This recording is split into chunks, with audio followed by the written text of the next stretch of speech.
Hi everyone, welcome back to Ghatna Chakra series. घटना Chakra series में आप सभी का एक बार फिर से स्वागत है। जैसा आप सभी को पता है कि हमारा घटना चक्र का हिस्ट्री चल रहा है। हिस्ट्री में हम लोग मॉडर्न हिस्ट्री पढ़ रहे हैं और मॉडर्न हिस्ट्री में भी हम लोग पढ़ रहे हैं गवर्नर और गवर्नर जनरल की बारे में बात कर रहे हैं हम लोग। तो गवर्नर और गवर्नर जनरल और वायसराय की पहली वीडियो यानी पार्ट 1 जो है अपलोड कर दिया गया है, जो काफ़ी अच्छे से एक्सप्लेन किया गया और वो लगभग आपको सब याद हो जाएंगे। अगर आप वो अच्छे से वीडियो देख लीजिएगा तो सारा क्वेश्चन आपको याद हो जाएगा। तो आज का पार्ट 2 जो अपलोड होगा वो भी काफ़ी इंटरेस्टिंग होगा, क्योंकि आज भी हम लोग देखेंगे क्वेश्चन नंबर 32 से स्टार्ट करेंगे और वो पूरी याद हो जाएगी। जो भी क्वेश्चन दिया हुआ है यहाँ पे और क्वेश्चन के साथ में जो भी उसका एक्सप्लेनेशन है वो पूरा एक्सप्लेनेशन के साथ में हम लोग पढ़ेंगे आज। और वो एक्सप्लेनेशन पढ़ने का मेन मकसद हमारा यही है कि आपको अच्छे से याद हो जाए क्वेश्चन, एक भी क्वेश्चन जो आपसे छूटे नहीं। ठीक है, जो लोग दरोगा की तैयारी कर रहे हैं, बीपीएससी की तैयारी कर रहे हैं, वो लोग तो जरूरी देखें, क्योंकि यहाँ से क्वेश्चन जो होता है वो डायरेक्ट जो होता है क्वेश्चन पूछ लिए जाते हैं, रिपीटेड क्वेश्चन होता है। तो चलिए, और आप लोगों से रिक्वेस्ट है कि जो फर्स्ट टाइम अगर मेरे इस चैनल को देख रहे हैं तो आपको लाइक और सब्सक्राइब कर लीजिएगा, जिससे हमारी वीडियो जो है आपको सबसे पहले पहुँच जाएगा। ठीक है, चलिए ज़्यादा लेट ना करते हुए चलते हैं अपने पहले क्वेश्चन की तरफ। पहला क्वेश्चन हमारा कह रहा है 32 नंबर कि आंगल नेपाल युद्ध जो हुआ था किसके शासन काल में हुआ था। यानी आंगल नेपाल युद्ध जो हुआ है किसके शासन काल में हुआ है। क्या lord Wellesley, lord Hastings, lord Cornwallis या लॉर्ड हेस्टिंग। तो इसका जो हुआ हमारा लॉर्ड हेस्टिंग कार्यकाल में हुआ। किस कार्यकाल में हुआ है? तो ये लॉर्ड हेस्टिंग के कार्यकाल में हुआ। ठीक है, अब चलते हैं आपको लेकर हम एक्सप्लेनेशन की तरफ। इसमें बहुत कुछ आपको क्लियर हो जाएगा। जितने भी आंगल नेपाल से प्रॉब्लम है ना, सब आपका सोल्व हो जाएगा, यहाँ पर सारा याद हो जाएगा आपको। चलते हैं अपना एक्सप्लेनेशन की तरफ। तो देखिए, सबसे पहले आंगल नेपाल युद्ध हुआ कब है? तो आंगल नेपाल युद्ध जो हुआ है 1814 से लेकर 1816 ईस्वी के बीच में हुआ। तो 1814 से 1816 के बीच में जो हुआ है, तो उस समय जो गवर्नर जनरल कौन थे? तो हमारा लॉर्ड हेस्टिंग थे। तो लॉर्ड हेस्टिंग का कार्यकाल कब से कब तक? तो 1813 से लेकर 1823 ईस्वी तक लॉर्ड हेस्टिंग का कार्यकाल था। कब से कब तक था? तो 1813 से 1823 ईस्वी तक लॉर्ड हेस्टिंग का कार्यकाल था। उसी के समय आंगल नेपाल युद्ध यानी 1814 से 1816 ईस्वी के बीच में हुई थी, जो कि 1815 ईस्वी की सुगौली की संधि से समाप्त हुआ था। ठीक है, सुगौली की संधि कब हुआ?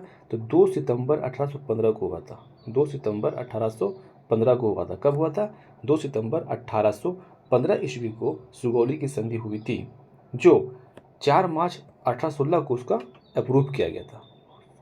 ठीक है, उसको अप्रूव कब किया गया था? ये 2 सितंबर 1815 को सुगौली की संधि जो हुआ था एक लेखाबद्ध किया गया था। ठीक है, लेकिन अगर बात करें कि वो अनुमोदन कब हुआ था, अप्रूव कब हुआ था, तो 4 मार्च 1816 ईस्वी को सुगौली की संधि हुई थी। कब हुई थी? 4 मार्च 1816 को। तो ये याद रखिएगा। ठीक है, कौन कौन से थे? सबसे पहले गवर्नर जनरल कौन थे? तो हमारा लॉर्ड हेस्टिंग थे, 1813 से 23 तक था। और सुगौली की संधि हुई कब थी? तो 1814-16।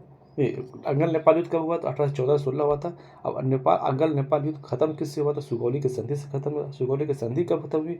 कब हुई है? तो 4 मार्च 1816 को सुगौली की संधि हुई है। अब चलते हैं अपने नेक्स्ट क्वेश्चन की। देखिए, हमारा नेक्स्ट क्वेश्चन बोलता है कि सुगौली की संधि कब हुई थी। तो सुगौली की संधि कब हुई थी? सुगौली की संधि जो हमारा हुआ था 1815 में हुआ था। ठीक है, सुगौली की संधि 4 मार्च 1815 को हुआ। कब हुआ? 4 मार्च 1816 को हुआ। लेकिन यहाँ पर ऑप्शन जो है 16 नहीं है, तो 15 हो जाएगा यहाँ पर। ठीक है, अब नेक्स्ट क्वेश्चन हमारा कह रहा है कि निम्नलिखित में से कौन सा युग्म सही सुमेलित नहीं है, यानी सुमेलित कौन नहीं है। ठीक है, तो चलते हैं अपने पहले ऑप्शन की तरफ।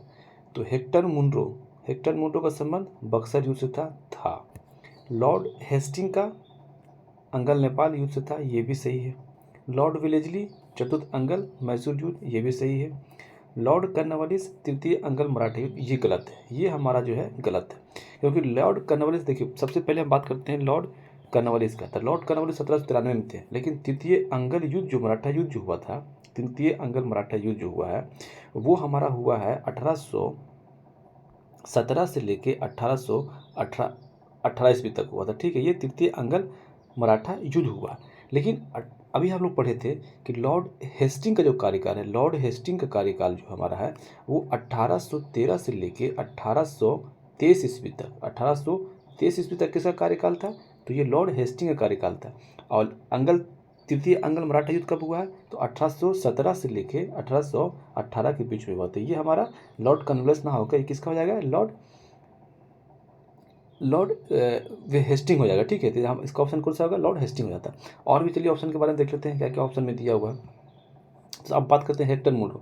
बक्सर के युद्ध, बक्सर के युद्ध कब हुआ था, तो 22 अक्टूबर 1764 के बीच में हुआ था। किसके किस में बीच में हुआ था, तो हेक्टर मुनरो का नेतृत्व कर रहा था। अंगल नेपाल युद्ध कब हुआ, अभी हम लोग पढ़े थे कि अंगल नेपाल युद्ध जो हुआ है 1814 से लेकर 1816 ईस्वी तक हुआ था। इसका कौन था, ये लॉर्ड वेलेस्ली थे, सॉरी लॉर्ड हेस्टिंग थे। और चतुर्थ अंगल युद्ध कब हुआ, तो चतुर्थ अंगल मैसूर युद्ध जो हुआ 1799 में हुआ। ठीक है, तो उसमें कौन थे गवर्नर जनरल, तो हमारे लॉर्ड वेलेस्ली थे। ठीक है, और तृतीय अंगल मराठी युद्ध में लॉर्ड कर्नवालिस ना होगा, लॉर्ड हेस्टिंग होगा। ठीक है, आशा करते हैं आप लोग क्लियर हो गया क्वेश्चन। चलिए अपने नेक्स्ट क्वेश्चन की तरफ चलते हैं। नेक्स्ट क्वेश्चन हमारा है कि तृतीय अंगल मराठा युद्ध यानी तृतीय अंगल मराठा युद्ध किससे संबंधित है। तृतीय अंगल मराठा युद्ध जो है किससे संबंधित है, तो ये हमारा है लॉर्ड हेस्टिंग से हुआ था। तृतीय अंगल मराठा युद्ध हुआ कब था, तो तृतीय अंगल मराठा युद्ध जो हुआ तो 1817 से 1818 के ईस्वी बीच में हुआ था। ठीक है, 1817 से 1818 के बीच में हुआ था। अभी हम लोग इसके पहले पढ़े थे। ठीक है, लॉर्ड हेस्टिंग से कार्यकाल था। लॉर्ड हेस्टिंग का कार्यकाल जो था 1813 से लेकर 1823 ईस्वी तक हो जाएगा। देखिए आपको ऐसे क्यों बार बार हम बता रहे हैं, क्योंकि आपको ये याद हो जाएगा, अच्छे से याद हो जाएगा। दोबारा आपको कहीं से पढ़ने की जरूरत नहीं पड़ेगा, बस एक बार रिवीजन कर लीजिएगा, आपको सब क्लियर हो जाएगा। चलिए अपने नेक्स्ट क्वेश्चन की तरफ चलते हैं। नेक्स्ट क्वेश्चन हमारा है कि सर टॉमस मुनरो किन वर्षों में मद्रास का गवर्नर रहे थे। यानी सर टॉमस मुनरो जो था बंगाल का कहते हैं मद्रास का गवर्नर कब रहे थे, तो हमारा ये मद्रास का गवर्नर जो थे ये 1820 से लेकर 1827 ईस्वी तक रहे थे। अब चलिए सर टॉमस मुनरो के बारे में आपको बहुत अच्छा फैक्ट बताएंगे। अब चलिए इसके एक्सप्लेनेशन की तरफ बस आप ध्यान से खाली सुनिएगा कि क्या क्या दिए हुए हैं। ठीक है, चलिए एक्सप्लेनेशन तब दे जाते हैं आपको। चलिए सबसे पहले हम बात करते हैं कि सर टॉमस मुनरो 1820 से लेकर 1827 ईस्वी तक मद्रास के गवर्नर रहा था। यानी मद्रास का गवर्नर कब तक रहा टॉमस मुनरो, तो 1820 से लेकर 1827 तक।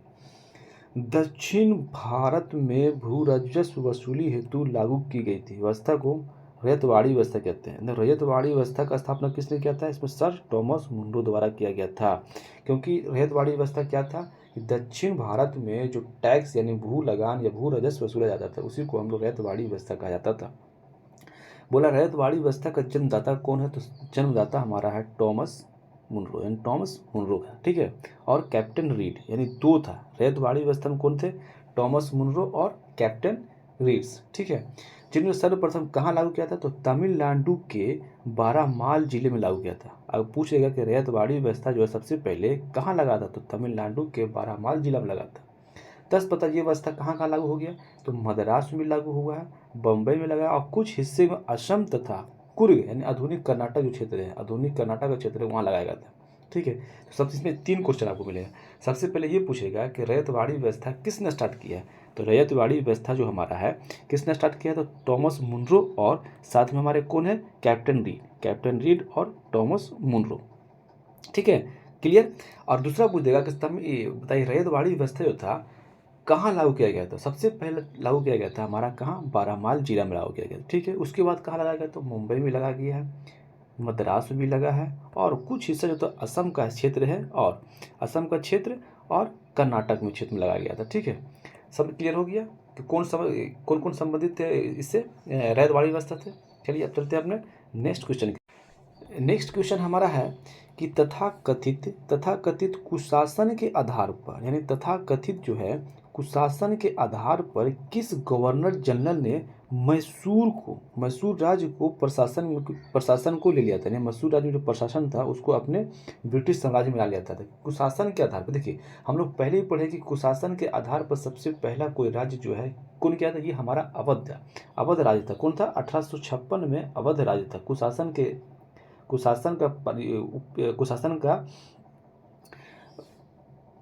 के आधार पर सबसे पहला राज्य था वो अवध था। ठीक है, 1856 में किया गया था। 1856 में कौन था, तो लॉर्ड डलहौजी था। 1856 में उसका कार्यकाल था लॉर्ड डलहौजी का। 1848 से लेकर 1856 तक लॉर्ड डलहौजी था। ठीक है, लेकिन यहाँ बोला मैसूर राज्य को, किसको, मैसूर राज्य को कुशासन का आधार पर अपने राज्यों में मिला लिया था। तो कौन था इसमें, तो यहाँ लॉर्ड विलियम वेंटिक थे। ठीक है, लॉर्ड विलियम वेंटिक थे जो मैसूर राज्य को कुशासन के आधार पर अपने प्रशासन में ले लिया था। ठीक है,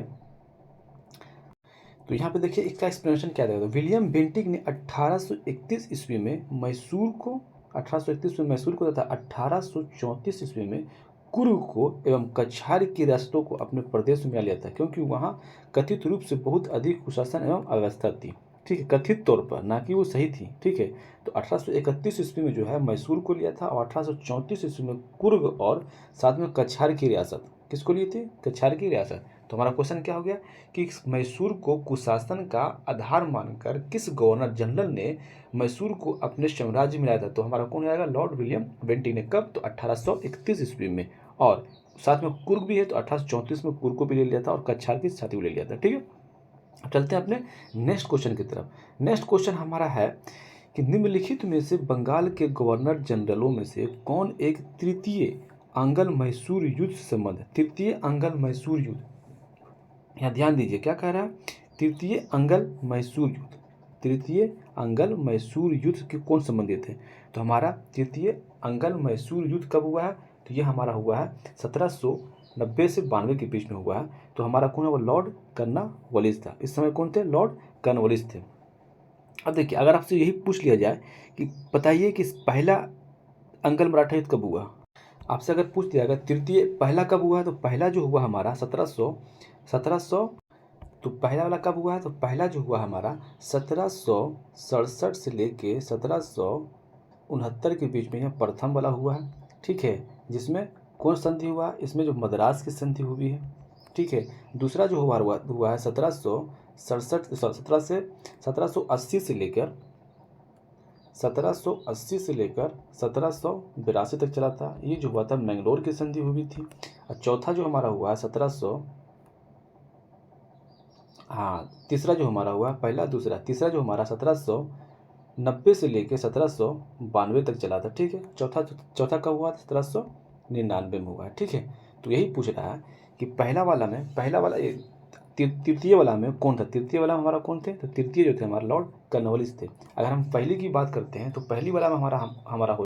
हाँ, तो हम लोग थे कहाँ? सॉरी, इसके थोड़ा सा कुछ प्रॉब्लम आ गया था। तो हम लोग कहाँ थे कि प्रथम तृतीय अंगल युद्ध किसके साथ हुआ था? तृतीय जो हुआ था अंगल मैसूर युद्ध हुआ था, किसके साथ हुआ था? तो ये हमारा हो गया तृतीय जो हुआ था किसके साथ? लॉर्ड कर्नवालिस के साथ हुआ था। ठीक है, देखिए एक बार फिर से आपको रिवाइज कर देते हैं। अगर पहला पूछेगा कि अंगल प्रथम कब हुआ था, अंगल मैसूर युद्ध 1767 से लेके 1769 ईस्वी तक हुआ था। कौन कौन थे? तो इसमें गवर्नर जनरल कौन थे? तो इसमें जो वायरलेस थे और हैदर अली। इसमें हैदर अली की जीत हुई। किस संधि से खत्म हुई? तो पहली संधि जो हुई थी वो मद्रास की संधि कब हुई थी? 1769 में हुई थी। ठीक है, अब दूसरा है, अगर दूसरा पूछ लिया आपसे तो दूसरा कब हुआ था? दूसरा जो हुआ था 1780 से लेके 1782 ईस्वी में हुआ था। इस समय कौन थे गवर्नर जनरल? तो इस समय गवर्नर जनरल थे हमारे कौन थे? ये हेस्टिंग थे, लॉर्ड हेस्टिंग हमारे थे। ठीक है, तो किस संधि से खत्म हुआ है? ये संधि खत्म हुआ हमारा, ये हुआ मद्रास की संधि, ये मैंगलोर की संधि से खत्म हुआ। मैंगलोर की संधि कब हुआ? 1784 सॉरी 1780 से 1784। द्वितीय जो हुआ 1780 से 1784 हुआ, माफ़ कीजिएगा। दूसरा वाला जो हुआ है 1780 से लेकर 1784 के बीच में हुआ, लॉर्ड हेस्टिंग के कार्यकाल में हुआ है और मैंगलोर की संधि से खत्म हुआ ये युद्ध। अब कब हुआ है मैंगलोर की संधि? कब हुई? तो 1784 में हुई। तृतीय पूछ लेगा तो तृतीय जो हुआ है 1790 से लेकर 1791 के बीच में हुआ। ये श्रीरंगपट्टनम की संधि से खत्म हुआ है और इसमें अंग्रेज कौन था? तो ये हमारा लॉर्ड कर्नवालिस था। कौन थे? लॉर्ड कर्नवालिस था। चौथा पूछ लेगा तो चौथा वाला कहाँ होगा? तो चौथा जो हमारा हुआ 1799 में हुआ है। ठीक है, 1799 में हुआ है। इस समय कौन थे? तो इस समय विलेजली थे। कौन थे?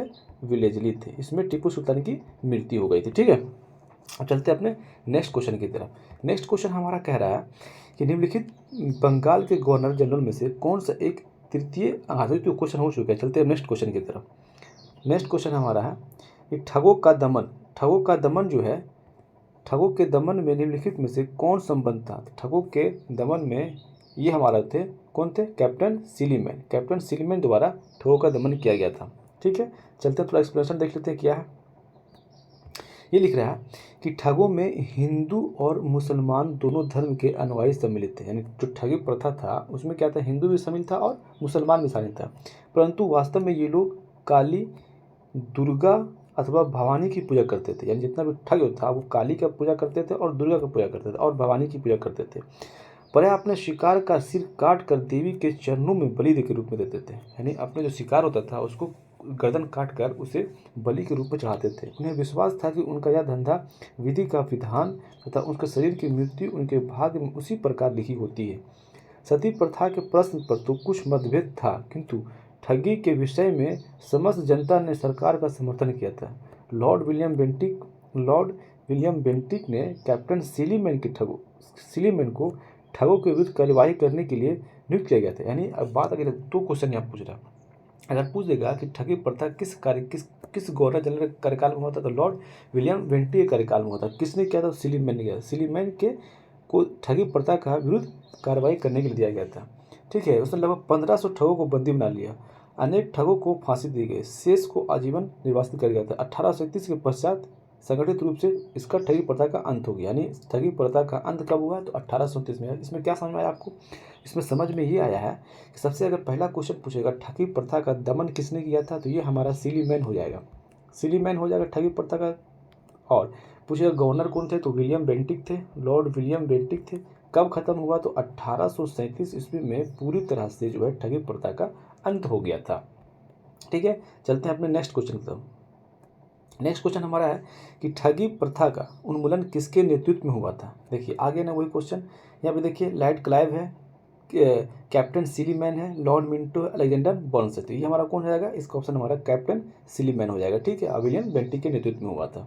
ठीक है, नेक्स्ट क्वेश्चन हमारा है कि सती प्रथा का पाबंदी किसने लगाई थी। सती प्रथा पर पाबंदी किसने लगाई थी, सती प्रथा पर पाबंदी जो लगाई थी विलियम बेंटिक द्वारा लगाया गया था। किसके द्वारा, विलियम बेंटिक के द्वारा लगाया गया। कब लगाया गया था, 1829 ईस्वी में। ठीक है, एक बार देख लेते हो कि राजा राम मोहन राय जैसे प्रबुद्ध भारतीय सुधारकों ने विलियम बेंटिक के साथ सबसे पहले 1829 ईस्वी के नियम 17 और 14 के द्वारा अवैध घोषित किया गया था। नहीं देखिए 2 चीज़ याद करना है यहाँ पर। 1829 को लागू हुआ था, पूरी तरह से सती प्रथा बैन हो गया था। कहाँ लागू हुआ था, तो बंगाल प्रेसिडेंसी में लागू हुआ था। और 1830 ईस्वी में यह नियम बम्बई और मद्रास प्रेसिडेंसी में लागू हो गया था। ठीक है, नेक्स्ट क्वेश्चन हमारा है कि सती को गैर कानूनी किसने घोषित किया था। यानी सती प्रथा को गैर कानूनी किसने घोषित किया था, अभी हम लोग पढ़ा था विलियम बेंटिक। किसके नेतृत्व में, तो सीलीमैन के नेतृत्व में किया गया था। ठीक है, नेक्स्ट क्वेश्चन हमारा है कि विलियम बेंटिक द्वारा सती प्रथा किस वर्ष समाप्त की गई थी, तो 1829 में की गई थी। चलिए नेक्स्ट क्वेश्चन, इनमें से किस वर्ष बंगाल में दासों का निर्यात को रोक दिया गया। यानी बंगाल में जो दासों का निर्यात था उसको रोक दिया गया था। कब किया गया था, तो 1789 ईस्वी में बंगाल में जो दासों का निर्यात था उसको खत्म कर दिया था। 1789 ईस्वी की घोषणा में द्वारा बंगाल में दासों का जो निर्यात हुआ बंद कर दिया गया। दासों का निर्यात कब बंद किया गया, तो 1789 ईस्वी में किया गया था। ठीक है, चलते हैं अपने नेक्स्ट क्वेश्चन की तरफ। नेक्स्ट क्वेश्चन हमारा है कि लॉर्ड डलहौजी द्वारा अवध का अंग्रेजी राज्य में विलय निम्नलिखित में से किस रीति से हुआ था, तो ये हमारा हुआ था कुप्रशासन के कारण, कुप्रशासन के कारण। अभी हम लोग पढ़ा था कुप्रशासन कहाँ पढ़ा था, कि मैसूर को किसने लिया था, तो लॉर्ड विलियम बेंटिक ने लिया था, 1831 ईस्वी में लिया था। ठीक है, चलिए नेक्स्ट क्वेश्चन तक चलते हैं। हमारा इसका एक्सप्लेनेशन ये है कि लॉर्ड डलहौजी 1848-56 तक, इसका कार्यकाल कब था, 1848 से लेकर 1856 तक लॉर्ड डलहौजी का कार्यकाल था। अवध के नवाब जो तो वाजिद अली शाह थे, अवध का नवाब कौन थे, वाजिद अली शाह के कुशासन का आरोप लगाकर 13 फरवरी 1856 को अवध का अंग्रेजी राज्य मिला लिया था। अवध के अतिरिक्त डलहौजी के व्यापकता का सिद्धांत हड़प की नीति, इसी को बोलते हैं हम लोग। ठीक है, इसी को डॉक्ट्रिन ऑफ लैप्स के नाम से भी जाना जाता है। तो किस सबसे पहले 1848-17, यानी अगर पूछेगा कि हड़प नीति या व्यापकता नीति या डॉक्ट्रिन ऑफ लैप्स के द्वारा सबसे पहला जो राज्य था उसको किसको लिया गया था, तो सतारा को लिया गया था। सतारा कब लिया गया था, 1848 में। फिर जैतपुर और संभलपुर को 1849 में, बघात 1850 में, उदयपुर 1852 में, झांसी को 1854 में लिया गया था और नागपुर में 1854 में लिया गया था। करौली को 1855 में लिया गया था। लेकिन 13 फरवरी 1856 ईस्वी को तो अवध में कुशासन का कुशासन का रीति अपनाया था और वहाँ का अवध को अपने राज्य में मिला लिया था। अवध का उसमें राजा कौन थे, नवाब कौन थे, तो वाजिद अली शाह थे। चलिए, आशा करते हैं आपको क्वेश्चन समझ में आ गया। अब चलते हैं नेक्स्ट क्वेश्चन की तरफ। नेक्स्ट क्वेश्चन हमारा है बघात रियासत। बघात रियासत को कब लिया गया था, यानी बघात रियासत को ब्रिटिश में कब लिया गया? तो 1850 में किया गया था। कब किया गया था? 1850 में। 1848 में सतारा किया गया था और 1852 में 1854 में झांसी को किया गया था और 1852 में जो है उदयपुर को किया गया था और 1853 ईस्वी में किसी को नहीं किया गया था। ठीक है, तो 1850 में जो है बघात को, 1852 में जो कि 1848 में सतारा को, 1852 में जो किया गया था हमारे ये उदयपुर को किया गया था। ठीक है, और झांसी को कब किया गया था? 1854 में किया गया था। चलिए अब नेक्स्ट क्वेश्चन की तरफ चलते हैं। ब्रिटिश साम्राज्य का अवध का विलय कब हुआ था? तो अवध का विलय 1856 में। कब हुआ था? 13 मार्च 1856 में। 13 मार्च 1856 में हुआ था। ठीक है, चलते हैं अपने नेक्स्ट क्वेश्चन की तरफ। नेक्स्ट क्वेश्चन है विलय के सिद्धांत, यानी विलय का जो सिद्धांत है, क्या बोल रहा है यहाँ पर? विलय का जो सिद्धांत के तहत निम्नलिखित राज्यों में विलय पर विचार कीजिए और उन्हें कालक्रम, मतलब सबसे पहले किसको किया गया था? सबसे पहला हमारा किसको किया गया था? तो सतारा को किया गया था। ठीक है, सबसे पहला मेरा है सतारा, दूसरा हमारा है बघात, तीसरा हमारा है उदयपुर, चौथा हमारा है झांसी। देखो, सतारा को कब किया गया था? तो 1848 में किया गया था। बघात को कब किया गया था? तो 1849 में किया गया था। और उदयपुर को कब किया गया था? उदयपुर को 1850 में। उदयपुर को 1852 में किया गया था। ठीक है, 1852 में। और झांसी को जो किया गया था 1854 हो जाएगा। ठीक है, तो इसका आंसर कौन सा हो जाएगा? इसका आंसर हमारा हो जाएगा सी, 1 3 4 2। ठीक है, नेक्स्ट क्वेश्चन हमारा है कि निम्नलिखित यानी उद्होलिक युग्मों से कौन एक सुमेलित है, यानी इसमें से कौन सुमेलित है? कि 1849 में सतारा को लिया गया था, ये गलत है। 1848 में सतारा को लिया गया था। 1848 में पंजाब को लिया गया था, गलत। 1856 में अवध को लिया था। हाँ, ये देखिए, 1856 में जो है अवध को लिया गया था और 1855 में झांसी को नहीं, 1854 में झांसी को लिया गया था। 1848 में जो लिया, 1848 में किसको लिया गया था? सबसे पहला था सतारा था। ठीक है, और 1849 में जो है, 1849 में जो लिया गया था वो हमारा संबलपुर और जैतपुर को लिया गया था। ठीक है, और 1855 में किसी को नहीं लिया गया था। ठीक है, अब चलते हैं अपने नेक्स्ट क्वेश्चन की तरफ। अब कह रहा है कि निम्नलिखित में से किसने विलय की नीति नियोजित एवं क्रियान्वित किया था? किसने किया था नीति? तो हमारा डलहौजी द्वारा किया गया था। किसके द्वारा किया गया था? विलय की नीति किसके द्वारा की गई थी? तो हमारा डलहौजी के द्वारा किया गया था। नेक्स्ट क्वेश्चन हमारा है ब्रिटिश द्वारा कुशासन का बहाना लगाकर निम्नलिखित प्रांतों में से किसको एक शासन से हटा दिया था? शासक को हटा दिया था। तो ये हमारा हो जाएगा अवध। अवध को वाजिद अली शाह को हटा दिया था 13 मार्च 1856 ईस्वी को। अवध को कुशासन का आरोप लगाकर अपने राज्य से छीन लिया था और वाजिद अली को वहाँ से हटा दिया था। ठीक है, चलते हैं अपने नेक्स्ट क्वेश्चन की तरफ।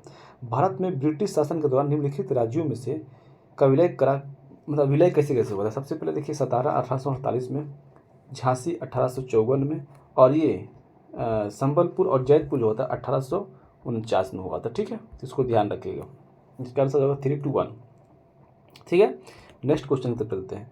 लॉर्ड डलहौजी का विलय नीति का प्रथम शिकार कौन है? तो प्रथम शिकार सतारा है 1848 में। ठीक है, यानी डलहौजी का विलय नीति का सबसे पहला शिकार कौन है? तो हमारा ये हो जाएगा सतारा। नेक्स्ट क्वेश्चन हमारा है जेम्स एंड्रूज रैमजे भारत के किस गवर्नर जनरल का वास्तविक नाम था? James Andrew Ramsay, James Andrew Ramsay जो था, जेम्स एंड्रयू रैमजे भारत के किस गवर्नर जनरल का वास्तविक नाम था? तो लॉर्ड डलहौजी को हम लोग किस नाम से जाना जाता था? लॉर्ड डलहौजी को हम लोग जानते थे जेम्स एंड्रूज रैमजे के नाम से जाना था। जेम्स एंड्रयू रैमजे के नाम से किससे जाना जाता था? तो हम लॉर्ड डलहौजी को जानते थे। ठीक है, इसका एक्सप्लेनेशन क्या है कि 1848 ईस्वी में लॉर्ड डलहौजी जैसे अर्ल ऑफ डलहौजी के नाम से जाना था। अर्ल ऑफ डलहौजी के नाम से किसे जाना जाता था?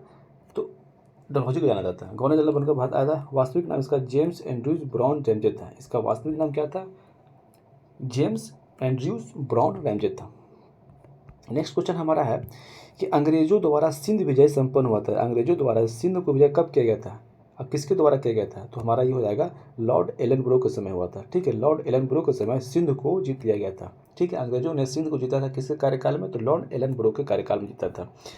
गवर्नर जनरल लॉर्ड एलनब्रो के काल में 1842 से, आप सब पूछेगा कि लॉर्ड एलनब्रो का कार्यकाल कब से कब तक, तो 1842 से 1840 तक दौरान अगस्त 1847 में सिंध को पूर्ण रूप से ब्रिटिश साम्राज्य में मिला लिया गया था।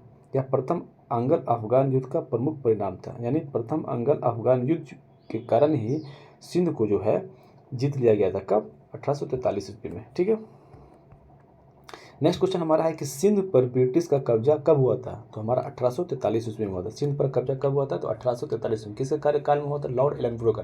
लॉर्ड एलनब्रो का कार्यकाल कब से, 1843 से 1842 से 1844 था। ठीक है, नेक्स्ट क्वेश्चन हमारा है सिक्किम का भारत में विलय, सिक्किम का भारत में जो विलय हुआ है किसने किया था, तो सिक्किम का भारत में विलय जो हुआ था वो हमारा जो किया है लॉर्ड डलहौजी द्वारा किया गया। किसके द्वारा, लॉर्ड डलहौजी के द्वारा किया गया। सिक्किम जो नेपाल और भूटान राज्यों के मध्य स्थित एक छोटा सा राज्य था, उसे राजा पर यह दोष लगा गया कि उसने 2 अंग्रेज डॉक्टरों के साथ दुर्व्यवहार किया। लॉर्ड डलहौजी के शासनकाल में उस राज्य को कुछ दूरवर्ती प्रदेश जिसमें दार्जिलिंग सम्मिलित था, भारत में मिला लिया गया। ठीक है, किसको, डॉक्टर को जो है ना आपने दुर्व्यवहार किया था, इस कारण से सिक्किम को जो है डलहौजी द्वारा अपने राज्य में मिला लिया गया था। ठीक है, नेक्स्ट क्वेश्चन हमारा है, नेक्स्ट क्वेश्चन निम्नलिखित में से अवध का ब्रिटिश रेजिडेंट था जब अवध का ब्रिटिश साम्राज्य में मिला हुआ था। अब ये कह रहा है क्वेश्चन हमारा, ये कह रहा है ये बताइए कि जो अवध जो ब्रिटिश साम्राज्य में, अवध जो था ब्रिटिश साम्राज्य में मिला लिया गया था, तो उस समय जो था अवध का ब्रिटिश रेजिडेंट कौन था, तो ये हमारा कौन था, जेम्स ऑटन। जेम्स ऑटन जो था, यानी गवर्नर जनरल पूछेगा तो हमारा डलहौजी था, और वहाँ को रेजिडेंट जो होता था, जो रेजिडेंट होता था वो कौन था, हमारा जेम्स ऑटन था। क्वेश्चन हमारा है कि 1854 ईस्वी में सिलीमैन के स्थान पर जेम्स ऑटम को अवध का ब्रिटिश रेजिडेंट बनाया गया था। उसने कहा था कि अवध का प्रशासन बहुत प्रदूषित है तथा जनता की अवस्था बहुत शोचनीय है। ऑटम की रिपोर्ट के फरवरी 1856 में अवध का अधिग्रहण कर आधार बनाया गया था। 1857 का विद्रोह के समय लखनऊ में ब्रिटिश रेजिडेंट कौन था, हेनरी लॉरेंस था। ठीक है, जो विद्रोहियों के हाथ मारा गया था। जो हेनरी लॉरेंस जो था लखनऊ में, जो 1857 की क्रांति में उस समय वो विद्रोही द्वारा मारा गया था। ठीक है, नेक्स्ट क्वेश्चन हमारा, भारत के प्रथम रेल लाइन किस ब्रिटिश गवर्नर के समय बिछाई गई थी, तो lord Curzon, lord Lytton, lord ब्रिज, लॉर्ड डलहौजी के कार्यकाल में बैठाया गया था। कब, 1853 ईस्वी में। ठीक है, भारत में रेल निर्माण का दिशा प्रथम प्रयास ब्रिटिश गवर्नर लॉर्ड डलहौजी द्वारा किया गया था। प्रथम रेलवे लाइन 1853 ईस्वी में मुंबई से ठाणे के बीच में डलहौजी के समय बिछाई गई थी। ठीक है, नेक्स्ट क्वेश्चन हमारा है, भारत में प्रथम रेल लाइन का निर्माण किन नगरों के बीच हुआ था, तो मुंबई से ठाणे के बीच में हुआ था, डलहौजी के कार्यकाल में हुआ था, 1853 ईस्वी में हुआ था, 16 अप्रैल 1853 में हुआ था। ठीक है, नेक्स्ट क्वेश्चन हमारा, भारत में पहली बार रेल लाइन कब शुरू की गई, तो 1853 में की गई थी। नेक्स्ट क्वेश्चन हमारा है, किस कंपनी ने सर्वप्रथम भारत में रेल यात्रा प्रारंभ की थी, रेल यात्रा किस कंपनी ने सर्वप्रथम भारत में रेल यात्रा प्रारंभ की थी, तो कहाँ के थे, ग्रेट इंडियन पेनिसुला रेलवे। हाँ, क्वेश्चन देखिए इंपॉर्टेंट हो सकता नहीं है, कॉपी इंपॉर्टेंट क्वेश्चन। क्वेश्चन ये कह रहा है कि किस कंपनी ने सर्वप्रथम भारत में रेल यात्रा प्रारंभ, कंपनी का नाम पूछ रहा है, गवर्नर जनरल के नाम पूछ रहा है, तो इसमें क्या होगा, ग्रेट इंडियन पेनिसुला रेलवे, यानी ग्रेट इंडियन पेनिसुला रेलवे जो था सबसे पहले जो है रेल यात्रा प्रारंभ करवाया था, कंपनी का नाम है। ठीक है, तो 1853 में बम्बई के बोरी बंदर स्टेशन से थाने के मध्य भारत का सर्वप्रथम रेल यात्रा प्रारंभ ग्रेट इंडियन पेनिसुला रेलवे द्वारा किया था, ग्रेट इंडियन पेनिसुला रेलवे द्वारा किया गया था। ठीक है, नेक्स्ट क्वेश्चन हमारा, ब्रिटिश भारत राज्यों क्षेत्र का अंतिम प्रमुख वास्तुकार कौन था, ब्रिटिश भारतीय राज्य क्षेत्र का अंतिम प्रमुख वास्तुकार कौन था, तो डफिन के समय हुआ था। डफिन का समय जो था वो हमारा 1885 ईस्वी में तृतीय अंगल बर्मा युद्ध हुआ। 1 जनवरी 1886 ईस्वी को संपूर्ण बर्मा को ब्रिटिश भारत में मिला लिया गया था।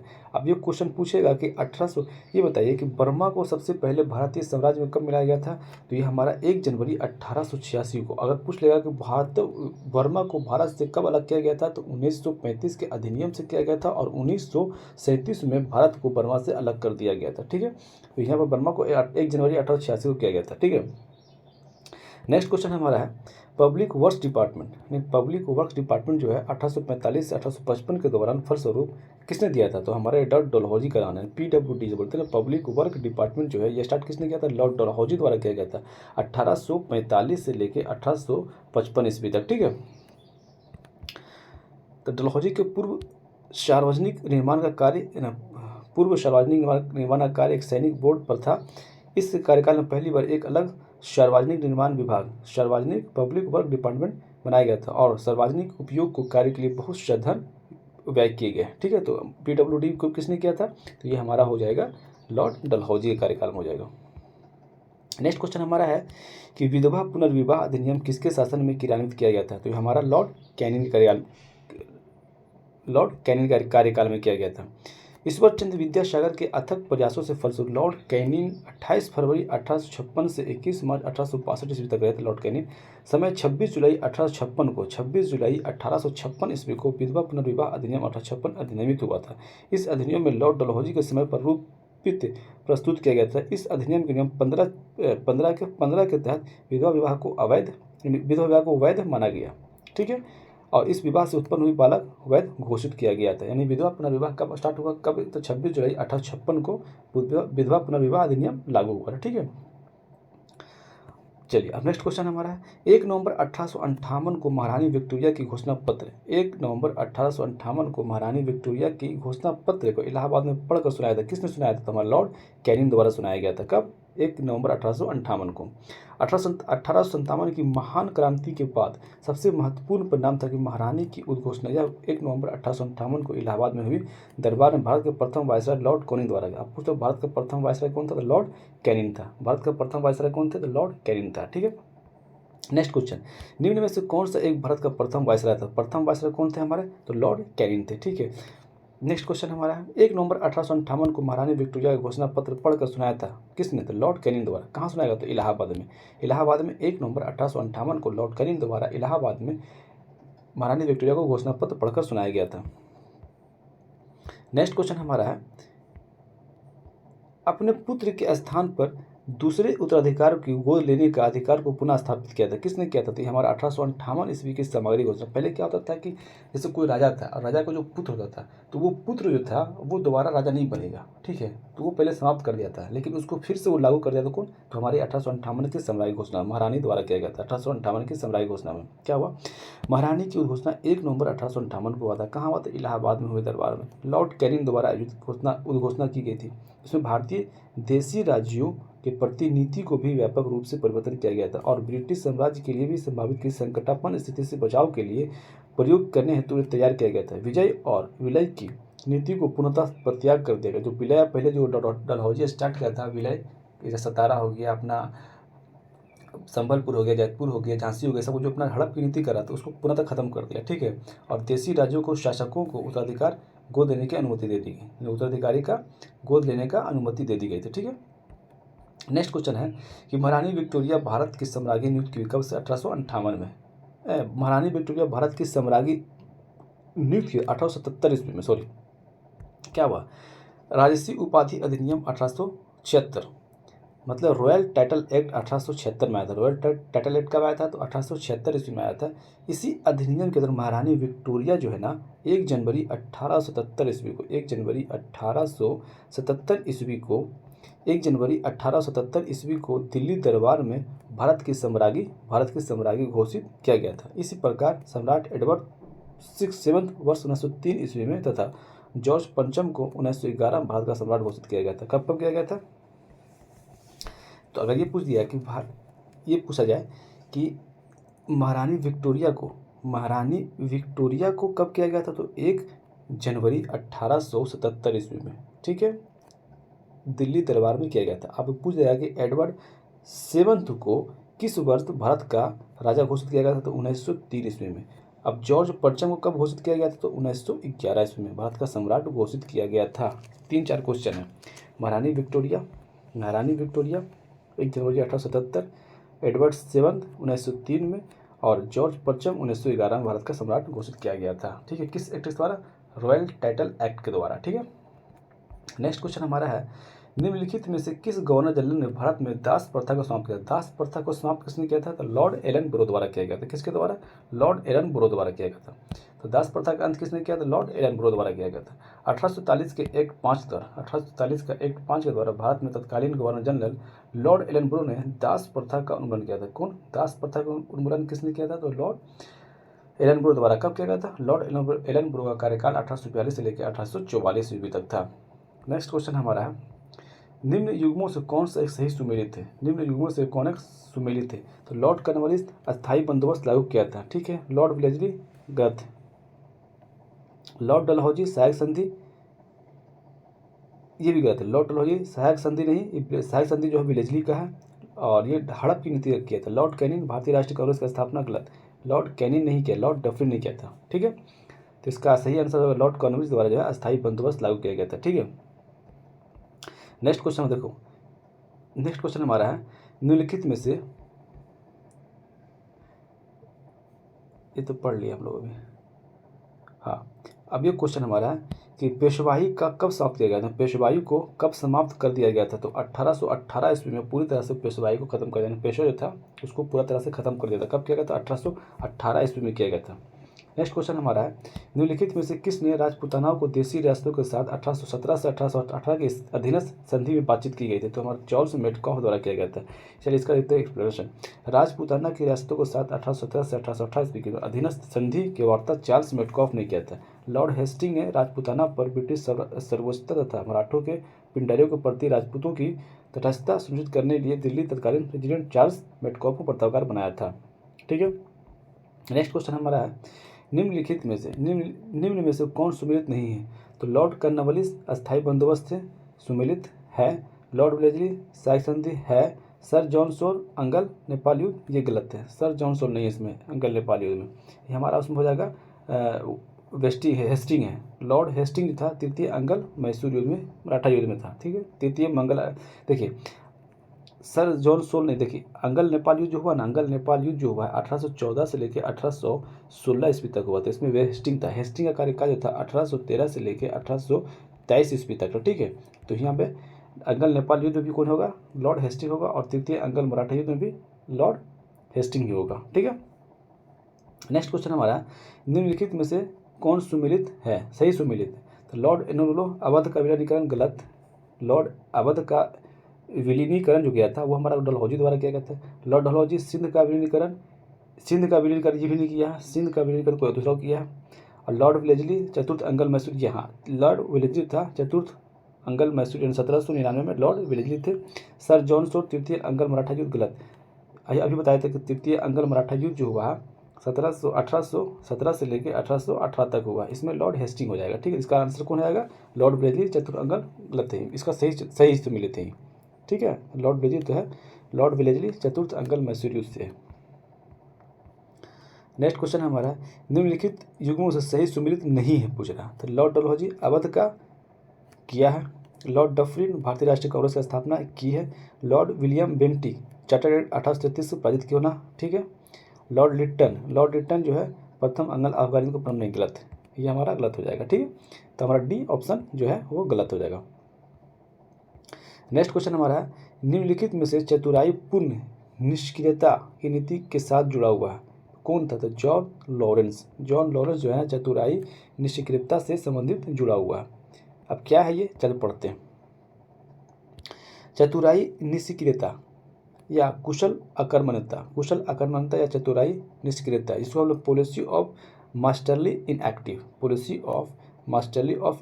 अलग अंगल अफगान संबंधों के संबंध में लॉर्ड एलनब्रो के काल से प्रारंभ होकर लॉर्ड नॉर्थब्रुक के काल तक चलती है।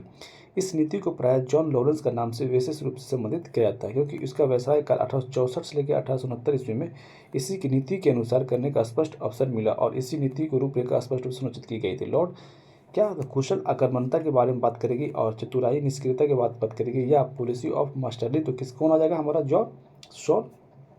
जॉन लॉरेंस होगा, ठीक है। नेक्स्ट क्वेश्चन, भारत में अंग्रेजों के शासन समय प्रथम जनगणना कब हुई थी? तो हमारा ये हुआ था लॉर्ड मेयो कार्यकाल में पहली बार भारत में जनगणना हुई थी। भारत में अंग्रेजों के समय प्रथम जनगणना लॉर्ड मेयो के कार्यकाल में हुआ था। लॉर्ड मेयो का कार्यकाल कब से कब है? तो 1869 से लेकर 1872 ईस्वी तक हुआ था। 1872 ईस्वी के प्रारंभ में हुई, किंतु लॉर्ड रिपन के काल में 1881 ईस्वी में नियमित जनगणना हुआ। जनगणना स्टार्ट हुआ लॉर्ड मेयो कार्यकाल में हुआ, लेकिन नियमित जनगणना 1853 कार्यकाल में हुआ। ठीक है। नेक्स्ट क्वेश्चन है, कौन सा जो भारत की पहली बार जनसंख्या की जनगणना हुई? पहली बार जनसंख्या का हुआ था लॉर्ड, देखिए लॉर्ड अगर बोल देगा पहली जनसंख्या हुआ था लॉर्ड, हमारा हो जाएगा ये लॉर्ड मेयो हो जाएगा। अगर पूछ लिया जाए आपके कि नियमित जनगणना कब हुई, तो 1881 ईस्वी में रिपन कार्यकाल में हुआ। नेक्स्ट क्वेश्चन हमारा है, किस वायसराय की हत्या जो है अंडमान निकोबार द्वीप समूह में जब वे भ्रमण कर रहे थे एक दंडित अपराधी द्वारा कर दिया गया था? तो हमारा लॉर्ड मेयो जो है, लॉर्ड मेयो का जो हत्या हो गया था कहाँ हुआ था? अंडमान निकोबार में हो गया था। ठीक है। लॉर्ड मेयो 1869 से लेकर 1872 ईस्वी की हत्या अंडमान निकोबार द्वीप समूह के भ्रमण के दौरान एक कैदी द्वारा की गई थी। मेयो प्रथम गवर्नर जनरल था जिसका हत्या उसके कार्यकाल में हुआ था। मेयो जो था वो पहला गवर्नर जनरल था जिसका हत्या जो हुआ है उसके कार्यकाल में हुआ। कहाँ हुआ है? तो अंडमान निकोबार में हुआ।